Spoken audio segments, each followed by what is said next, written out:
Баршаңызға жалынды сәлем достар, сіздермен бірге 101 фильм және бүгін сіздерге 2007 жылға Дороро легенда о войне атты фильмін қысқаша айтып беретін боламын. И шаман решил дать ребенку тело. Кагемицу әскерлері кезекті шайқастан жеңілді, бірақ та ауыр жарақат алған кланның бастығы не істерін білмей ақыры сайтандар мекеніне баруды шешті. Ол жерде қолбасшы сайтандарға әлі дүниеге келмеген баласын тапсырады, ал есесіне бұл соғысты жеңеді екен. Сайтандар жігітпен келісіп, таңба ретінде маңдайына із қалдырған еді, содан бері арада 20 жыл өтті. Қалаға келген Хякимару атты жас жігіт сұлу бишінің өнерін тамашалауда. Осы қалада жаңа ғана 2 жігітті тонап кеткен атақты ұрлықшы қыз да бар, және солардан қашамын деп жас қыз Хякимару тұрған кафеге келеді. Ал өзінің бишісін күтіп тұрған Хякимару қылышымен биші қызға шабуылдағай тұр. Жігіттің әрбір дене мүшесі үшкір қылыш екен. Осының арқасында жігіт бишінің маскасын шешкенде ол өрмекші сайтан болып шықты. Ұрлықшы қыз болса олардың шайқастарын сырттай бақылауда. Осы кезде тоналған жігіт қызды ұстап алғанымен оған бәрібір секілді. Өйткені Хякимару қайта қолдарын денесіне жалғап өз жолымен кетіп барады. Жас қыз Хякимаруды бірінші рет көргендіктен оған қатты қызығуда. Ал Хякимару болса жолай бұрынғы танысына кезігіп, одан хал жағдайын сұрайды. Жігіт кеткен соң жас қыз әлгі шалға келіп Хякимару жайлы сұраған болатын. Сонда саяхатшы шал қызға жартылай адамның тарихын айтып беруді шешті. Көптеген жылдар бұрын шаман өзеннен ағаш қорапты байқаған екен. Ал қорапты ашса, ішінде кукла сияқты сәби жатыр. Оның аяқ-қолы, көзі, құлағы және ішкі мүшелері де жоқ. Жаны ашығаннан шаман сәбиді ақыры үйіне алып кетеді. Шаман балаға дене мүшелерін қайтару үшін бірінші кезекте соғыстан жойылып кеткен ауылға барып, балалардың қалдықтарын жинай бастайды. Және бәрін қосып арнайы құрам ойлап тапқан болатын. Бұл құрамның дене мүшелерін қайта өсіретін қасиеті бар. Бір күні саяхатшы шал әлгі шаманның үйіне келсе, сәби жатқан аквариумға гномдар толып кетіпті. Олар баладан дене мүшелерін тартып алмақшы екен. Сонда саяхатшы шал гномдарды өлтіретін қылышын осы сәбиге орнатуды ұсынған еді. Осыдан кейін баланың 2 қолына да қылыштарды орнатқан әкесі оны ақырындап шайқасуға үйретуде. Бір күні Хякимару ер жетіп үйіне келсе, өгей әкесі өлім үстінде жатыр. Сол кезде шаман бірінші рет оны бала кезінде өзеннен тауып асырап алғанын айтады. Хякимару болса түнде әкесімен қоштасып үйді өртеп жіберген екен. Бір кезде жігітпен бір дауыс сөйлесе бастайды. Оның айтуынша кезінде 48 сайтан баланың денесін бөлшектеп тастаған. Енді сайтандар оны адамдарды алдау үшін пайдаланып жүр.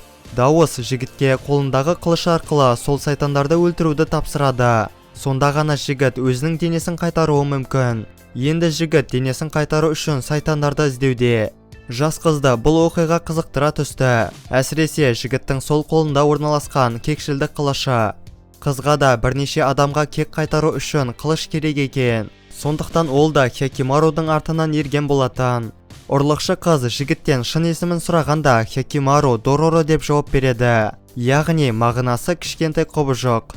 Ал қыздың өз есімі жоқ болып шықты, сондықтан қыз өзіне Дороро деген ат қоймақшы.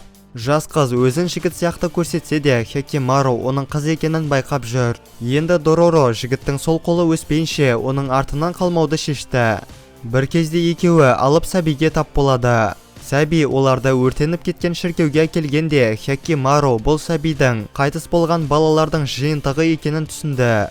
Күтпеген жерден қайтыс болған сәбидің ата-анасы келгенде Дороро салақтығы үшін оларды өлтірмекші болады. Бірақ та оны Хякимару ұстап тұр. Осылай екеуі қайта жолға шыққанда белгісіз біреу екеуін қонаққа шақырған еді. Жігіттің көптеген қыздары бар екен. Екеуі қонақ болған соң, үйдің иесі оларға кешкі ас беріп арнайы бөлме дайындауда. Түнде жігіттің қыздары қанішер сайтандарға айналып Хякимарудың бөлмесіне келеді. Бірақ та жас жігіт бәрін қырып шыққан болатын.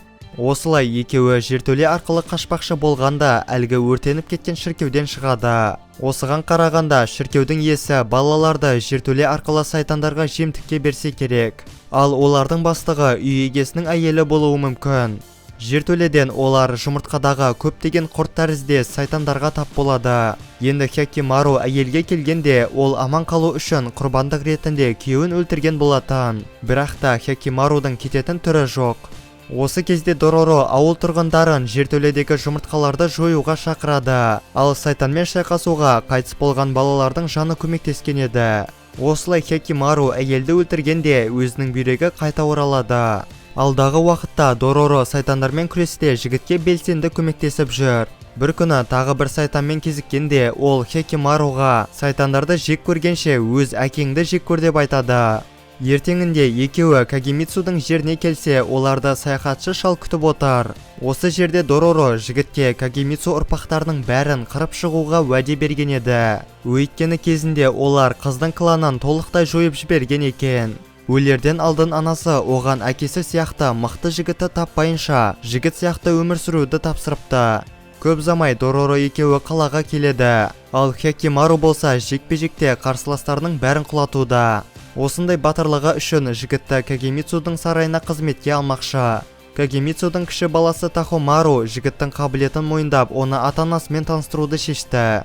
Алғаш рет әйелге қолы тигенде Хекимару бұл әйел өзінің анасы екенін түсінген болатын. Бір кезде әйелі Кагемицуға үлкен баласының тірі екенін және дәл қазір қалада жүргенін айтады. Ал есіктің ар жағында бәрін естіп тұрған Тахомару кланның болашағы үшін ағасын өлтірмекші екен. Көп замай Хекимару Доророға бар шындықты айтып береді.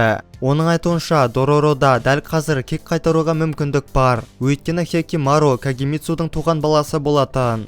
Бірақ та Дороро жігіт үшін өз мақсатынан бас тартқан еді. Түнде екі сайтанды өлтіріп, өзінің екі көзін қайтарған Хекимару Доророның бейнесін алғаш рет көріп тұр, өйткені осыған дейін қызды тек жүрегімен көрген екен. Анасы Хекимаруды іздемекші болғанда, оны Тахомару тоқтатып, өзі іздеуге шығады. Бірақ ағасын тапқан кезде оны өлтіруді шешті.